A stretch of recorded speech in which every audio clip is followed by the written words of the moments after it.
నాకు పాత నిర్మాణాలు, పురాతనమైనటువంటి ఆలయాలు సందర్శించడం అంటే చాలా చాలా ఇష్టమండి.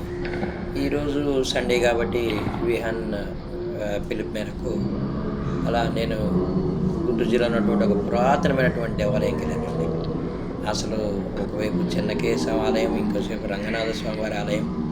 ఆ చరిత్ర, ఆ విశిష్టత, ఆ నిర్మాణ శైలి మనసుని ఎంతో ఎంతో హత్తుకున్నాయండి. నిజంగానే అసలు కొన్ని వందల వేల సంవత్సరాల క్రితం ఈ నిర్మాణం అనేది ఏ విధంగా సాధ్యమైంది? ఇప్పుడైతే యంత్రాలు ఇవన్నీ కూడా మనం చూడగలుగుతున్నాం. కానీ ఆ రోజుల్లో అసలు అవన్నీ ఎలా సాధ్యమైనాయి అని చెప్పి నాకు అనిపించి చాలా మనసుకి ఆనందం అయితే కలిగిందండి. ఆ స్వామివారిని మనస్ఫూర్తిగా చేతులెత్తి నమస్కారం పెట్టానండి.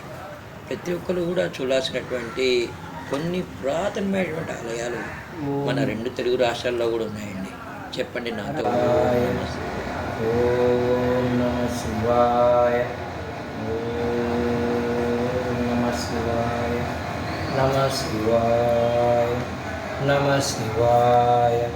నమ శివాయ. నమ శివాయ. ఇక చిన్నగా ఆనందం అనిపించిందండి. ఇంకొక ఊరు కూడా దర్శించాను నేను. ప్రకాశం జిల్లాలో ఉన్నటువంటి ఊరి పేరు తిరుమల నాగక్షేత్రం అన్నమాట. అది మన ప్రకాశం జిల్లా కుంటలో ఉంది, మార్కాపురం రోడ్లో అన్నమాట. గొడ్రాలికొండ ఆలయం అని చెప్పి గొప్ప ఆలయం అండి.